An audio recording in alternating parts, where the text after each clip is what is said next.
जय माता दी। 3 अप्रैल 2026 को आज शुक्रवार के दिन हम करने वाले हैं शुक्रवार की संतोषी माता की व्रत कथा। शुक्रवार के दिन माँ संतोषी का व्रत पूजन किया जाता है। इस पूजा के दौरान माता की आरती पूजन तथा अंत में माता की कथा सुनी जाती है। आइए जानते हैं शुक्रवार के दिन सुने जाने वाले संतोषी माता की व्रत कथा। सभी भक्तजन कमेंट में जय संतोषी माता जरूर लिखना। संतोषी माता की संपूर्ण व्रत कथा।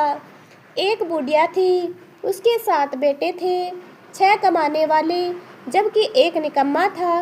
बुढ़िया माई 6 बेटों की रसोई बनाती, भोजन कराती, उनसे जो कुछ जूठन बचती 7वें को दे देती।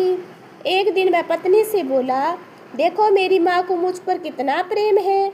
वह बोली, क्यों नहीं, सबका जूठा जो तुमको खिलाती है।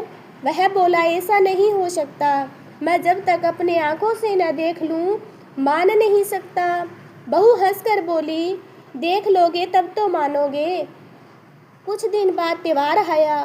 घर में 7 प्रकार के भोजन और चूरमे के लड्डू बने। वह जांचने को सिर दुखने का बहाना कर पतला वस्त्र सिर पर ओढ़े रसोई घर में सो गया। वह कपड़े में से सब देखता रहा। 6 भाई भोजन करने आए। उसने देखा कि माँ ने उनके लिए सुंदर सुंदर आसन बिछा, नाना प्रकार की रसोई परोसी, आग्रह करके उन्हें जमाया और वह देखता रहा। 6 भाई भोजन करके उठे तब माँ ने उनकी जूठी थालियों में से लड्डुओं के टुकड़े उठाकर एक लड्डू बनाया और जूठन साफ कर बुढ़िया माँ ने उसे पुकारा, बेटा 6 भाई भोजन कर गए, अब तू ही बाकी है, उठ तू कब खाएगा। वह कहने लगा, माँ मुझे भोजन नहीं करना, मैं अब प्रदेश को जा रहा हूँ।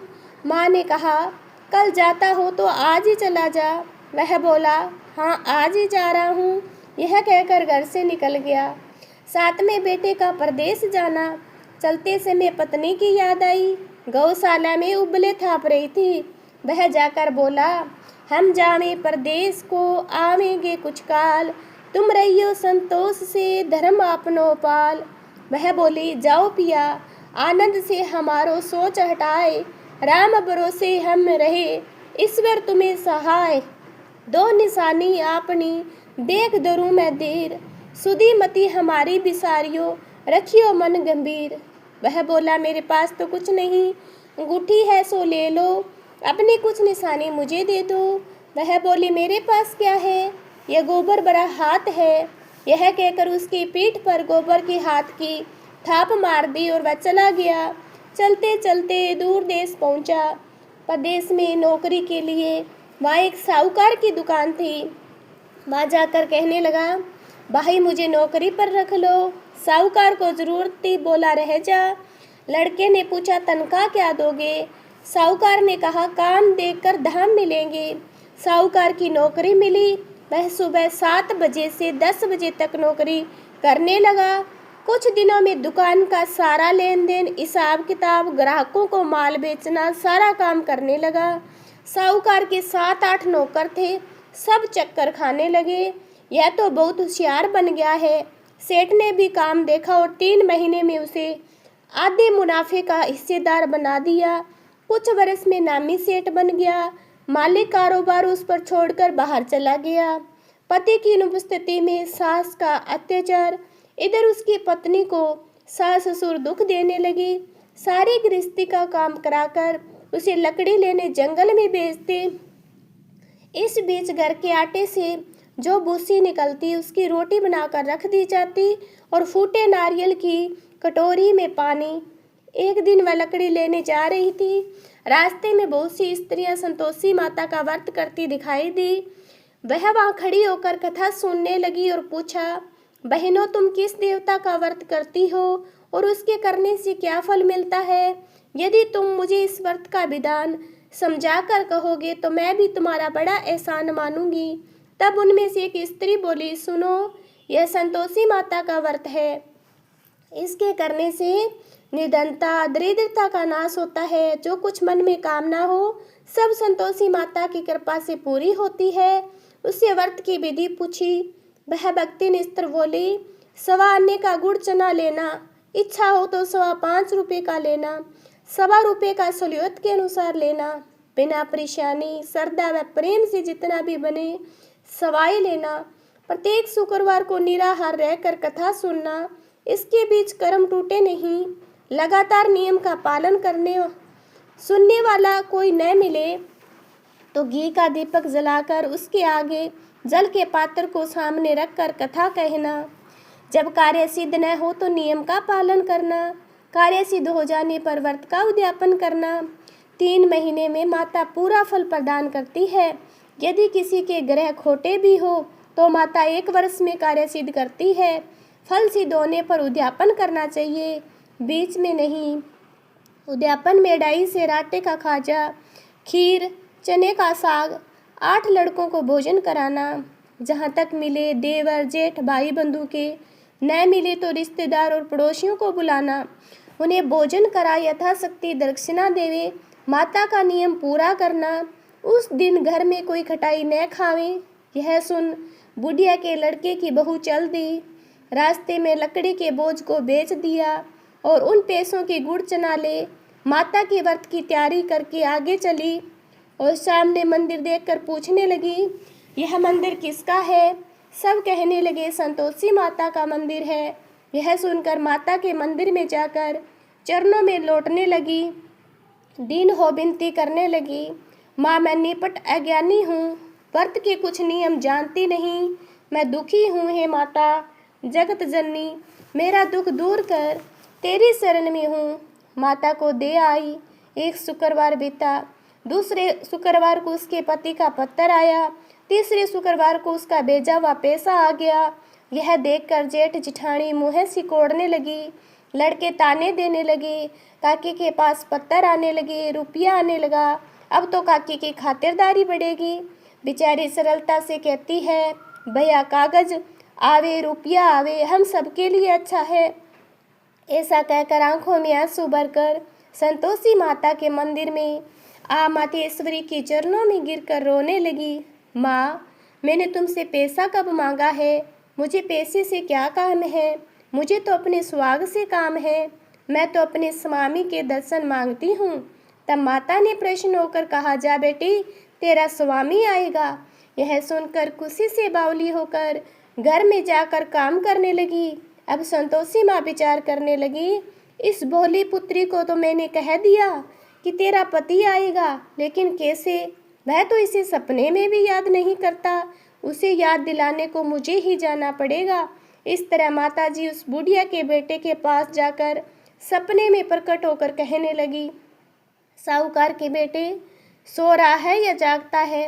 वह कहता है, माता सोता भी नहीं हूँ, जागता भी नहीं हूँ, कहो क्या आज्ञा है? माँ कहने लगी, तेरे घर बार कुछ है या नहीं?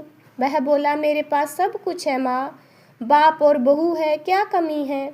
माँ बोली, बोले पुत्र तेरी बहू बहुत कष्ट उठा रही है, तेरे माँ बाप उसे परेशान कर रहे हैं, तेरे लिए तरस रही है, तू उसकी सुध ले। वह बोला, हाँ माता यह तो मालूम है, परंतु जाऊं कैसे? प्रदेश की बात है, लेन देन का कोई हिसाब नहीं, कोई जाने का रास्ता नजर नहीं आता, कैसे चला जाऊं? माँ कहने लगी, मेरी बात मान, सवेरे नहा धोकर संतोषी माता का ले नाम, घी का दीपक जलाकर प्रणाम करके दुकान पर जाकर बैठना। देखते देखते तेरा सारा लेन देन चुक जाएगा, जमा का माल बिक जाएगा, सांझ होते होते धन का ढेर लग जाएगा। अब बूढ़े की बात मानकर वह नहा धोकर संतोषी माता को दंडवत घी का दीपक जलाकर दुकान पर जाकर बैठा। थोड़ी देर में देने वाले रुपया लाए, लेने वाले हिसाब लेने लगे। कोठे में बड़े सामान के खरीदार नगद दाम देने सौदा करने लगे। शाम तक धन का ढेर लग गया। मन में माता का नाम ले, चमत्कार देख प्रसन्न हो घर जाने के वास्ते गहना कपड़ा सामान खरीदने लगा। यह काम से निपट तुरंत घर को रवाना हुआ। उधर उसकी पत्नी लकड़ी जंगल में लेने जाती। लौटते वक्त माताजी के मंदिर में विश्राम करती है। वह तो उसके प्रतिदिन रुकने का जो स्थान ठहरा। दूल उड़ती देख वह माता से पूछती है, हे माता ये दूल कैसी उड़ रही है? माता कहती है, हे पुत्री तेरा पति आ रहा है, अब तू ऐसा कर लकड़ियों के 3 बोझ बना, एक नदी के किनारे पर रख, दूसरा मेरे मंदिर पर, तीसरा अपने सिर पर रख। तेरे पति को लकड़ियों का गट्ठर दे, मोह पैदा होगा, वह यहाँ रुकेगा, नाश्ता पानी खाकर माँ से मिलने जाएगा। तब तू लकड़ियों का बोझ उठा कर जाना और चौक में गट्ठर डालकर जोर से आवाज़ लगाना, लो सासू जी लकड़ियों का गट्ठा लो, भूसे की रोटी दो, नारियल के खोपड़े में पानी दो, आज मेहमान कौन आया है। माताजी से बहुत अच्छा कहकर प्रसन्न मन से लकड़ियों के 3 गट्ठे बनाई, एक नदी किनारे पर, एक माताजी के मंदिर पर। इतने में मुसाफिर आ पहुंचा। सुख की लकड़ी देख इसकी इच्छा उत्पन्न हुई कि हम यहीं पर विश्राम करें, भोजन बनाकर खा पी कर गाँव जाएंगे। इसी तरह रुककर भोजन बना, विश्राम करके गांव को गया। सबसे प्रेम से मिला। उसी समय सिर पर लकड़ी का गट्ठर लिए उतावली सी आती है, लकड़ियों का भारी बोझ आंगन में डालकर जोर से 3 आवाज़ देती है, लो सासू जी लकड़ियों का गट्ठर लो, भूसे की रोटी दो, आज कौन मेहमान आया है। यह सुनकर उसकी सास आकर अपने दिए हुए कष्टों को बुलाने हेतु कहती है, बहू ऐसा क्यों कहती हो, तेरा मालिक तो आया है, आ बैठ, मीठा बात खा, भोजन कर, कपड़े गहने पहन। उसकी आवाज़ सुनकर उसका पति बाहर आता है, अंगूठी देखकर व्याकुल हो जाता है। माँ से पूछता है, माँ ये कौन है। माँ बोली, बेटा ये तेरी बहू है, जब से तू गया है तब से सारे गांव में भटकती फिरती है, घर का काम काज करती नहीं, 4 पहर आकर खा जाती है। मैं बोला, ठीक है माँ, मैंने इसे भी देखा और तुम्हें भी, अब दूसरे घर की चाबी तो उसमें रहूँगा। माँ बोली, ठीक है जैसी तेरी मर्जी। तब वह दूसरे मकान की 3री मंजिल का कमरा खोल सारा सामान जमाया। एक दिन में राजा के महल जैसा ठाट बाट बन गया। अब क्या था, बहु सुख भोगने लगी। इतने में शुक्रवार आया। शुक्रवार व्रत के उद्यापन में उसने पति से कहा, मुझे संतोषी माता का उद्यापन करना है। पति बोला, खुशी से कर लो। वह उद्यापन की तैयारी करने लगी।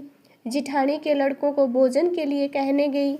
उन्होंने मंजूर किया, परंतु पीछे से जिठानी ने अपने बच्चों को सिखाया, देखो भोजन के समय खटाई मांगना, जिससे उसका उद्यापन पूरा न हो सके। लड़के जिमने आए, खीर खाना पेट भरकर खाया, परंतु बाद में याद आते ही कहने लगे, हमें खटाई दो, खीर खाना हमको नहीं बाता, देखकर अरुचि होती है। वह कहने लगी, भाई खटाई किसी को नहीं दी जाएगी, ये संतोषी माता का प्रसाद है। लड़के उठ खड़े हुए, बोले पैसे लाओ। बोली, बहू कुछ नहीं जानती, उन्हें पैसे दे दिए। लड़की उसी समय हट कर केमली खाने लगी। यह देखकर माताजी ने कोप किया। राजा की दूत उसके पति को पकड़ कर ले गई। जेठ जिठानी मनवाने वचन कहने लगे, लूट लूट कर धन इकट्ठा कर कर लाया था, अब सब मालूम पड़ जाएगा, जेल की मार खाएगा। बहू से यह वचन सहन नहीं हुए। माँ संतोषी से रोती हुई माताजी के मंदिर में गई। कहने लगी, हे माता तुमने क्या किया। हंसाकर भक्तों को रुलाने लगी। माता बोली, बेटी तूने उद्यापन करके मेरा व्रत भंग किया है। वह कहने लगी, माता मैंने कुछ अपराध किया है, मैंने तो भूल से लड़कों को पैसे दे दिए, मुझे क्षमा करो, मैं फिर तुम्हारा उद्यापन करूँगी। माँ बोली, अब भूल मत करना। वह कहती, अब भूल नहीं होगी, अब बताओ वो कैसे आवेंगे। माँ बोली, जा पुत्री, तेरा पति तुझे रास्ते में आता मिलेगा। वह निकली, राह में पति आता मिला। वह पूछी, कहाँ गए थे। वह कहने लगा, इतना धन जो कमाया है उसका टैक्स राजा ने मांगा था, वह भरने गया था। वह प्रश्न हो बोली, भला हुआ, अब घर को चलो। कुछ दिन बाद फिर शुक्रवार आया। वह बोली, मुझे फिर माता का उद्यापन करना है। पति ने कहा, करो। बहू फिर जेठ के लड़कों को भोजन कहने गई। जिठानी ने 1-2 बातें सुनाई, सब लड़कों को सिखाने लगी, तुम सब लोग पहले की तरह खटाई मांगना। लड़के भोजन खाने से पहले कहने लगे, हमें खीर खाना नहीं पाती, जी बिगड़ता है, कुछ खटाई खाने को दो। वह बोली, खटाई किसी को नहीं मिलेगी, आना हो तो आओ। वह ब्राह्मण के लड़के लाकर भोजन कराने लगी। यथाशक्ति दक्षिणा की जगह 1-1 फल उन्हें दिया। संतोषी माता प्रसन्न हुई। माता की कृपा से 9वें मास में उसके चंद्रमा के समान सुंदर पुत्र प्राप्त हुआ। पुत्र पाकर प्रतिदिन माता जी के मंदिर को जाने लगी। माँ ने सोचा, यह रोज आती है, आज क्यों न इसके घर चलूं। यह विचार कर माता ने भयानक रूप बनाया। गुड़ चने से सना मुख, ऊपर सूंड के समान होठ, उस पर मक्खियां भिन भिना रही थी। डेयरी पर पैर रखते ही उसकी सास चिल्लाई, देखो रे, कोई चुड़ैल डाकिन चली आ रही है, लड़को इसे भगाओ नहीं तो किसी को खा जाएगी। लड़के भगाने लगे, चिल्लाकर खिड़की बंद करने लगे। बहू रोशनदान से देख रही थी, प्रसन्नता से पगली बन चिल्लाने लगी, आज मेरी माताजी मेरे घर आई है, बच्चे को दूध पीने से हटाती है। इतने में सासू का क्रोध फट पड़ा। वह बोली, क्या उतावली ही बच्चों को पटक दिया। इतने में माँ के प्रताप से बच्चे ही बच्चे नजर आने लगे। वह बोली, माँ जी, मैं जिसका व्रत करती हूँ संतोषी माता है। सब ने माता जी के चरण पकड़ लिए, विनती कर कहने लगे, हे माता, हम मूर्ख हैं, अज्ञानी हैं, तुम्हारे व्रत की विधि हम नहीं जानते, व्रत भंग करके हमने अपराध किया है, जगत माता आप हमारा अपराध क्षमा करो। इस प्रकार माता प्रसन्न हुई। बहू को प्रसन्न हो जैसा फल दिया वैसा सबको देना, सबको इस कथा को पढ़े सुने, सबका मनोरथ पूर्ण करना। बोलो संतोषी माता की जय। कमेंट में संतोषी माता की जय जरूर लिखना। चैनल को सब्सक्राइब जरूर करना।